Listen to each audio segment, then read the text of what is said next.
What we're showing here, the collection of rear mid-engine cars, so all the way from the Valkyrie, the 001, the 002, the track version of that, and then AMRB 003, and the Vanquish Concept.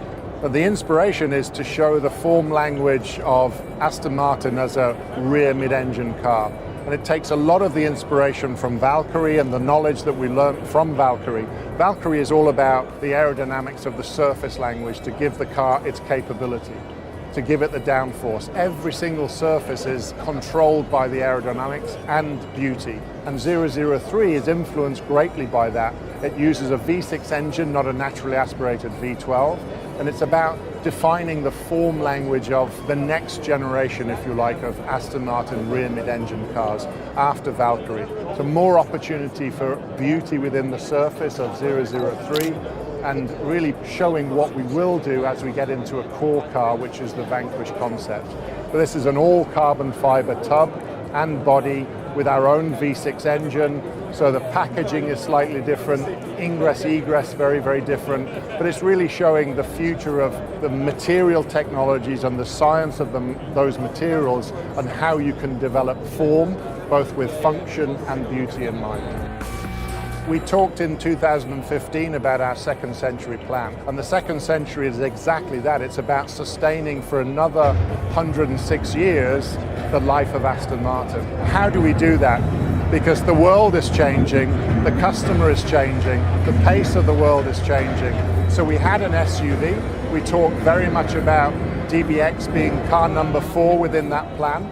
Car number 5 is the rear mid-engine car. Because to be a true competitor in the luxury space, in the world of sports cars, you need a rear mid-engine car to be a competitor to Ferrari, to Lamborghini, and to McLaren. So the idea is to complete the package, to complete those 7 cars in 7 years with our rear mid-engine car, the Vanquish Concept.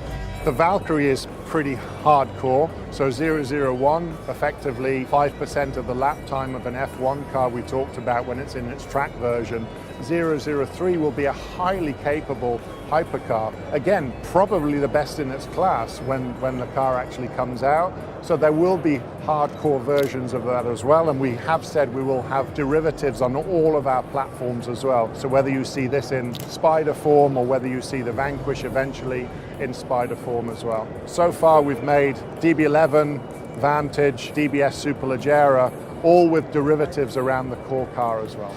We see electrification as an eventual future. At some point in time, there will be more electrified cars. Lagonda gives us the ability to come into the world of battery electric vehicles and offer something different, the first luxury battery electric vehicle brand. So we take all of that learning, and at some point, Aston Martin will have to have an electrified solution. But right now, we're focusing on the V12s, the V6s, and then the mild and then the strong hybrids within that segment as well. Every single time we do something, we're learning for the next generation of product.